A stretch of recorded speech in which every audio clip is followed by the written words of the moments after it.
everyone, Suzi here, and today we're playing a Watcher of Realms.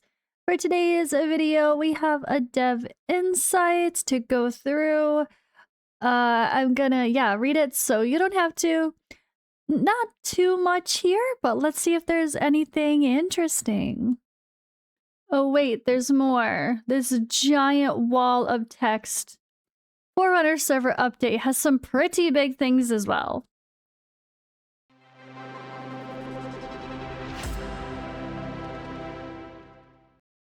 So this is from the time frame of the 19th to the 25th, posted on February 10th.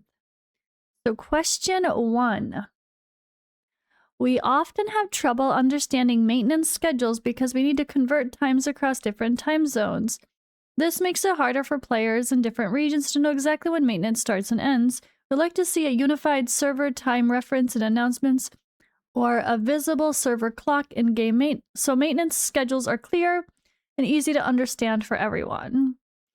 They said, thank you for the suggestion. We're considering improvements to how server time is displayed to reduce the confusion caused by time zone conversions. Please stay tuned for future updates. What happened to my camera? My camera interface decided to turn on. Hello, UI. Okay. Anyway, I'm just gonna leave it. It's not on my face, at least, right? It's fine. My face is derpy enough as it is with my facial paralysis. Okay. Question 2. As hero pool continues to grow, players with a high collection rate often end up pulling duplicate heroes from regular summons.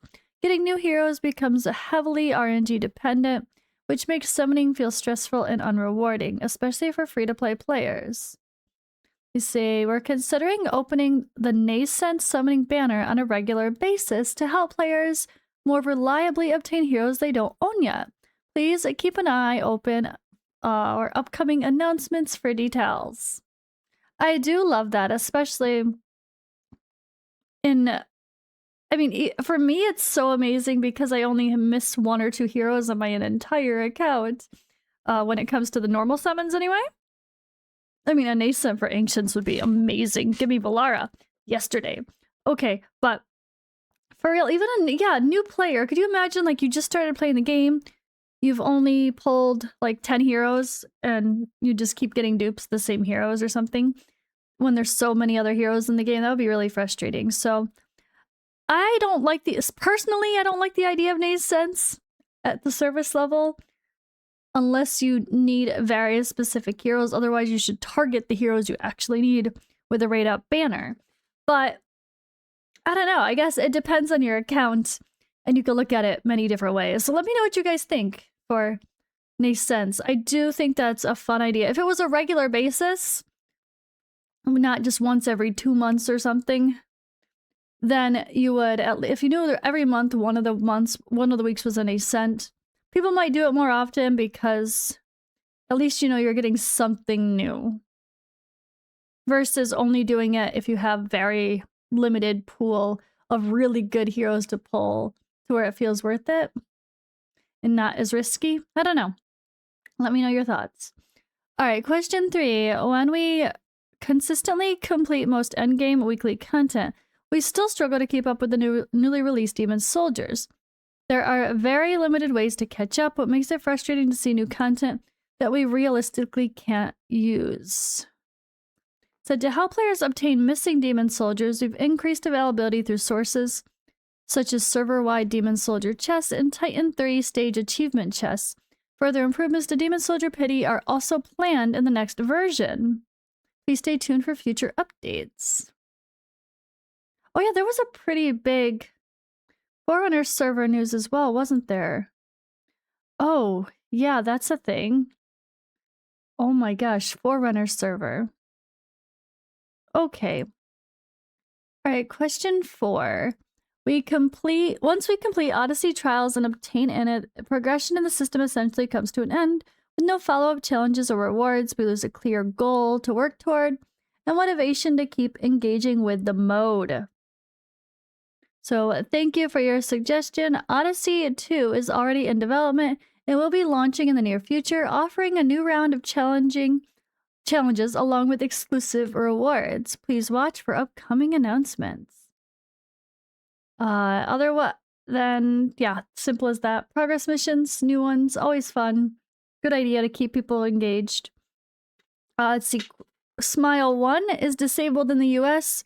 We're unable to participate in the W Gold events. This puts players in some regions at a clear disadvantage during limited time events. That's so true. If you can't purchase W Gold, wait, no, you can purchase in game. If you have to, or in the Coda shop. Yeah, that's not good for me. But it sucks having the like, oh yeah, we have our sponsorships and then we can't even promote it, but we try. Good enough for now. Alright, question 6. With the current foraging rates, most artifacts end up being sold. However, selling a single artifact requires multiple clicks, which becomes extremely tedious when forging a large batch and disrupt the overall gameplay flow. A batch selection and bulk sell feature will be added in the artifact forging results screen. This improvement is expected to go live in a version update later in the first half of the year. Please stay tuned for future updates. Okay. Yeah, it's true, especially when we do like crazy summoning or if you're me and you get too late to do like a Brave Conquest and you just blast a shit ton of AMR 18 just because the points are good and you have like hundreds of normal artifacts to forge, that would be great to have an easier way to deal with that. Which is my own fault, but still. Question 7. When building or testing GVG defenses, even small position changes force us to re-equip our top heroes again. This repeated re-gearing is time-consuming and makes defense setup and testing unnecessarily frustrating. We say a feature that allows batch equipment swapping for heroes is currently in development and expected to be released within the next 2 versions. Thank you for your patience. Okay, so someone's like, this is short, blah, blah, blah, trash or something. But to be fair, they've confirmed a bunch of quality of life improvements, like just visibility of the confusion with maintenance announcements would be nice, or some sort of server clock. But Nascent coming more regularly, adding more demon soldiers, new Odyssey trials coming.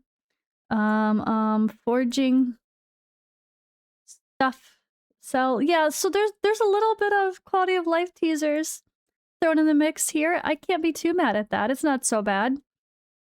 Of course, there's a lot of hot topics I'm sure they're not talking about, but unfortunately they only show so much. But all right, let's go on to the next thing. All right, so this was posted on the 7th.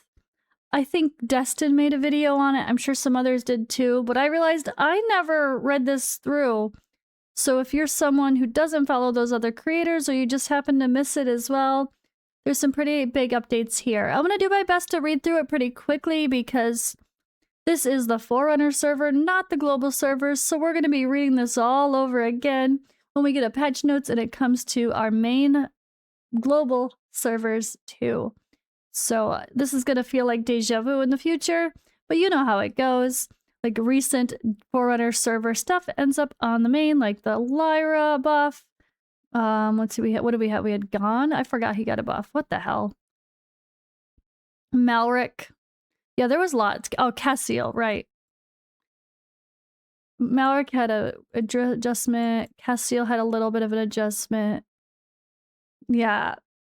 There's always some interesting changes here, but this is a big one. So this was done on the 9th. So this would have just happened yesterday for players. Or wait, or no, late. Oh, this would have just happened today for players. So you might hear a Forerunner server talk about it, or more people post videos about these things. If you're curious, you can go seek that out, and I will at least help give you the basics. All right. Get ready. Coffee first.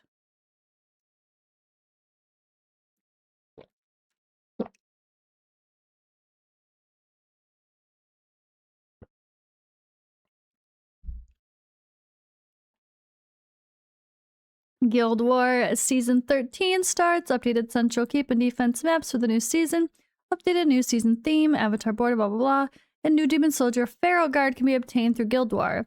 The Pharaoh Guard is a high DPS melee demon soldier capable of inflicting debuffs. So that is, again, not for us, Forerunner server.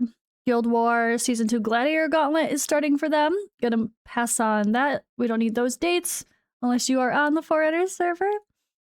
All right, optimizations. Optimize the visual performance of the results screen. Removed bot strongholds for all Tier A guilds effective from next season. Wait, Tier A? Isn't that low?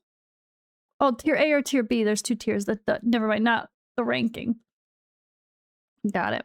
Adjusted the BP display for bot strongholds and reduced their difficulty in gold rank. Added a shortcut to view opponents' demon soldier teams in defense replays. And added a display to the battle replay list showing the specific number of soul cores destroyed. Alright, and Mystery Demon Chest and Demon Soldier adjustments. New Demon Soldier added to the Mystery Demon Chest, Frozen Raider. Optimize the visual effects of Twin Demon Soldier. Optimize the pity mechanism for obtaining faction demon captains from the Mystery Demon Chest. And fixed an issue where a demon captain, Countess Mariath, active skills sometimes fail to take effect during auto fights. Alright, some big hero adjustments. I'm going to read all the afters. Astriel. Basic attack has a 30% chance to become a deep bite and inflict 20% vulnerability physical damage on the target for 5 seconds. When shielded, the talent trigger chance increased by 30%. Crimson Embrace. The after is can choose and charge to enemy ground within 4 tiles, extended range, dealing up to 200% AoE damage to up to 5 enemies in the path.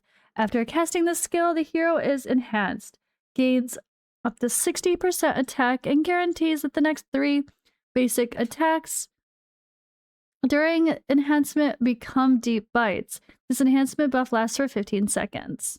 Okay, so 3 attacks instead of 1, and increased range. And the top, same thing, had a increased trigger chance for the ultimate. Alright, Vampiric Aura.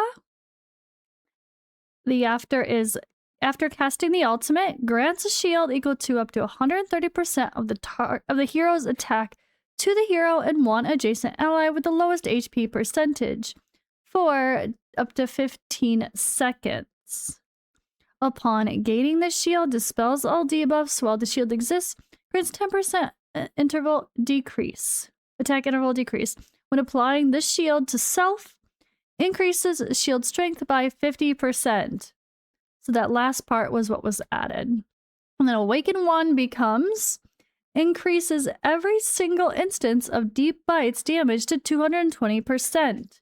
After casting deep bite, increases the hero's crit damage by 40% for 10 seconds, stacks up to 2 times.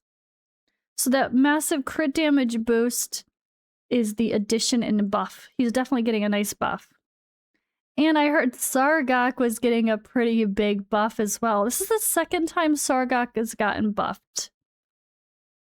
Alright, after for his ultimate, all damage dealt has a 25% chance to trigger Blood Spear, inflicting bleed on the target. If the target's already inflicted with bleed, Blood Spear ignores 50% of their defense and inflicts 10% defense reduction to them. Defense reduction is the adjustment. Bloodshed Fury, after, is when triggered, it dispels debuffs on self. During the ultimate, becomes immune to debuffs and consumes 10% of HP per second when HP is above 25%. Increases attack by up to 45%, and each basic attack lands 2 consecutive strikes, lasting for 20 seconds.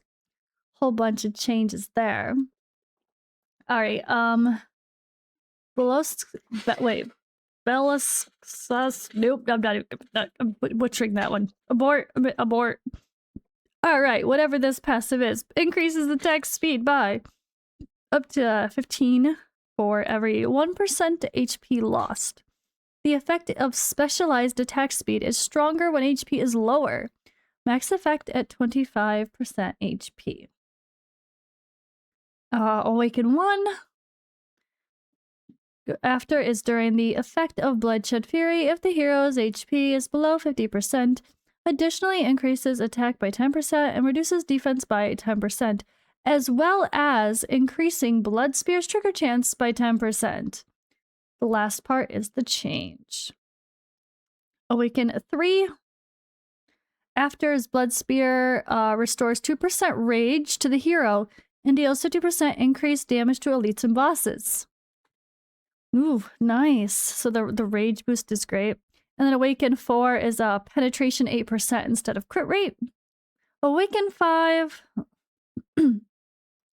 When any unit, including allies and enemies, in range dies, increases attack by 4%.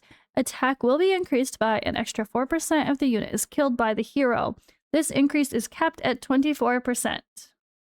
Right, and Pierre had some funky language translations apparently, and some issues that you guys might have noticed maybe if anyone did videos from the test server.